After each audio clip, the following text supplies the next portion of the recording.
요즘 집값이 다시 요동치고 있다는 기사들이 많이 나오고 있습니다. 실제 집값도 많이 술렁이고 있고요.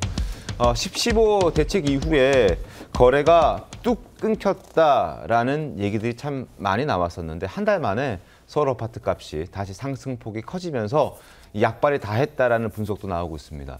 3중 규제로 기업 투자는 물론이고요. 대출마저 어렵게 꽁꽁 틀어막아놨는데 이 효과가 4주밖에 가지 않았다라는 얘기가 나오는 이유이기도 합니다. 자, 여기저기 신고가가 속출하고 있다면서요. 윤수영 기자 나왔는데 어느 정도입니까? 네, 이 11월 셋째 주 기준으로 보면 서울 아파트 값이 이 둘째 주죠. 전주보다 한 0.2%가 오른 걸로 집계가 됐습니다. 네. 지난달 둘째 주에 0.54%를 정점으로 상승폭이, 그러니까 상승은 계속 했는데 네. 상승폭이 조금씩 줄다가 이 4주 만에 다시 커진 거죠. 부동산원에 따르면요, 이제 매수 문의가 줄고 관망세가 지속이 되고 있다면서 이 재건축 추진 단지와 이 정주 여건이 양호한 단지 위주로 상승 거래가 체결이 돼서 서울 아파트 값이 계속 전체적으로 올랐다 이렇게 분석을 했습니다. 네. 뭐 예를 들어 가지고 서울 송파구의 이제 재건축 아파트 단지를 좀 기준으로 들어보면요, 지난 9월에 33억 원의 거래가 됐었던 전용 84제곱미터, 그러니까 뭐 시장가에서는 한 30평대죠. 네. 그게 분양권이 이달 초에 40억 원으로 한 7억 정도가 올라서, 예, 33억 원에서 40억 원, 7억 정도가 오른 거죠. 최고가를 또 갈아치웠습니다. 그다음에 이제 그 남부 12개 지역을 어쨌든 토지 거래 허가 구역으로 묶는 등 이제 강력한 수요 억제책을 했음에도 불구하고 네. 이게 결국 약간 약발이 조금 떨어지면서 가격이 계속 오르고 있는 거 아니냐, 약간 이런 이야기들이 나오고 있습니다. 그러니까 주변에서 이제 전문가 얘기 들어보면 구입을, 이게 집을 사는 게 어렵게 만들어져 있어서 어렵긴 한데 사고자 하는 욕구까지 지우지는 못하는 상황이다, 이렇게 평가를 하고 있고, 그래서 계약이 될 때마다 신고가가 세워지고 있다, 지어지고 있다, 이런 얘기들도 나오고 있는 겁니다. 자, 앞서 말씀드렸던 강남 3구와 용산구, 성동구 뭐 이런 곳만 집값이 오르는 게 아니라 서울의 강북 지역도 집값이 많이 올랐다면서요. 그렇습니다. 이제 노도강이라고 표현하죠. 노원, 네. 도봉, 강북구인데 여기가 그래도 조금 이번 대책 때는 좀 비교적 안정적이었거든요. 그런데 여기도 지금 조금씩 오르고 있습니다. 네. 노원구 같은 경우는 이제 지난주보다 0.06% 정도 올랐고요. 그다음에 뭐 도봉구는 0.05%, 강서구는 0.18%가 올랐어요. 네. 그러니까 쉽게 얘기하면 예를 들어 가지고 이제 노원구 상계동의 상계 주공 10단지, 그걸 예를 들어 보면은 전용 58제곱미터가 한 6억 1,500만 원 정도에 이제 거래가 됐거든요. 지난번 9월 말에 거래했을 때는 5억 5,800만 원인데 6천만 원 정도가 이제 오른 거죠. 네.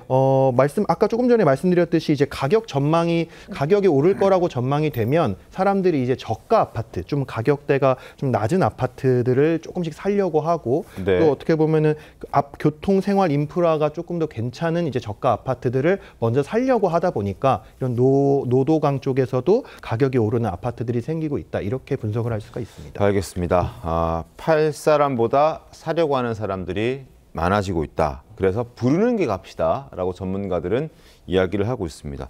초강력 대책의 효과가 4주밖에 가지 않았다. 전문가 목소리 들어보시죠. 강남 3구의 경우에는 매수 여력이 있는 수요가 몰려서 상승을 하게 되고, 자금이 부족한 사람들은 외곽 지역으로 가격이 상승하는 부작용이 나타난다.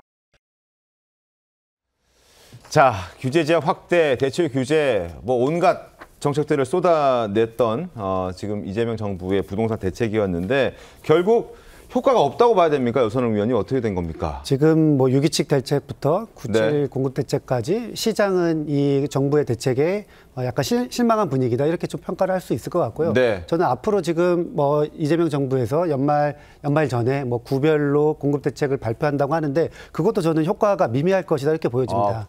공급 대책도 효과가 미비할 것이다. 그렇습니다. 실제로 6.27 수요 억제 대책보다 공급 네. 대책에 더 시장이 민감하게 반응해서 집값이 더 올랐거든요. 그 이유 중에 다 여러분들이 많이 아시는 것처럼 새롭게 공급되는 아파트 가격이 기존에 있는 아파트 가격보다 높지 않습니까? 네. 그러니까 가격을 떨어뜨리려면 당연히 지금 있는 가격보다 낮은 아파트가 공급이 돼야 가격이 떨어지는 것인데, 새로운 신축 아파트는 가격이 다 높단 말이에요. 네. 뭐 그런 게 하나가 이유가 있을 수 있겠고요. 그리고 지금 지금 문재인 정부 때도 5년 동안 뭐 서울에 한마디로 아파트 지을 땅을 찾았는데 그 땅을 충분히 찾지 못했거든요. 네. 5년 동안 안 나온 땅이 갑자기 이번 정부에서 그러니까 쉽게 찾을 수 있을 리 만무하고요. 또 하나는 지금 그 아파트를 그러니까 살려고 하는 실수요자들은 네. 지금 아파트 공급까지 기다릴 시간이 없습니다. 이번에 소호제 한다고 했을 때 단 5일 만에 아파트 살려고 굉장히 매수가 많아졌는데 네, 네. 신규 아파트 지으면 최소 3년이나 5년 안에 이제 공급되는 것이기 때문에 지금 이 실수요자들은 만족할 수가 없습니다. 그렇기 때문에 저는 정부가 이번에 공급 대책 이야기는 그냥 원래 하던 대로 그냥 뭐 아예 막을 것이 아니라 그냥 원래 하던 대로 이렇게 놔두고 공급 대책으로 부동산 시장을 잡겠다 하고 이렇게 세게 말을 할수록 시장은 더 실망할 것이다 이렇게 보여집니다. 기대만큼 충족시켜줄 수 없기 때문에 현실적으로 더 실망하는 사람들이 많이 나올 것이다라는 이야기입니다. 자, 그럼에도 불구하고 어쨌든 땅을 지을 수 있는 땅을 공급하겠다, 부동산을 공급해주겠다는 대책은 연말 내에 나올 것으로 예상이 되고 있습니다. 관련해서 신문 하나 보고 가시죠. 한겨레 신문 보겠습니다. 자, 문재인 정권 때 공개했다가 거둬들였던 부지까지 다시금 이재명 정부는 살펴보고 있습니다. 태릉 골프장, 문정부 때도 개발 추진하다가 주민 반발 등에 무산이 됐었는데 이번에 다시 한번 꺼내들었습니다. 그린벨트 해제 얘기도 나오고 있고요. 여러 가지 지금 어떻게든 서울의 유휴 부지, 서울에서 어떻게든 땅을 찾아서 일반 국민들이 살 수 있는 주거 공간을 공급하겠다는 대책을 이재명 정부도 지금 고심하고 있고 연말에는 나온다. 연말, 올해까지는 공급 대책 반드시 내겠다 예고를 한 상황입니다. 근데 문제는 그런 거 아닐까요? 최명호 위원님.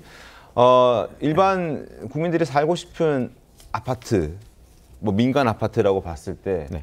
정부가 추진하는 아파트는 민간 아파트가 아닌 공공 아파트, 뭐 임대 아파트, 뭐 이런 경우들이 많이 나올 것으로 예상이 되고 있어서 그래서 얼마 전 국회에서도 김은혜 의원님과 김용범 정책실장이 부딪혔던 부분도 뭐 그런 얘기하다 부딪힌 거 아닙니까?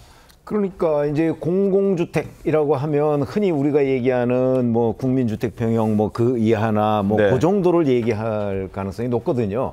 그런 것들이 공급되면 인근 지역에 있는 주민들, 아파트를 소유하고 있는 주민들 입장에서는 공공주택이 들어오면 그 근처에 집값이 떨어진다 이렇게 생각을 하고 있는 주민들이 굉장히 많아요. 네. 그래서 2020년에도 이제 문재인 정부에서 여기 서부 면허시험장 부지를 맞아요. 공공주택 단지로 만들려고 하는데 주민 반대로 실패했거든요. 네. 그러니까 이게 주민들 설득이 관건입니다. 이 공공주택이나 임대아파트가 들어가더라도 주변 아파트 가격에 영향이 없다는 거를 주민들하고 뭐 적당한 타협점을 찾아야 되는데 그게 쉽지가 않다는 거죠. 그리고 이런 거 저런 걸 떠나서 사실은 이 주택 공급 계획을 세우는 사람들에 대한 시장의 신뢰, 네. 그게 더 중요하다고 봅니다. 이미 신뢰는 떨어졌다라는 말씀이신 거죠. 알겠습니다. 저는 광고 후에 돌아오겠습니다.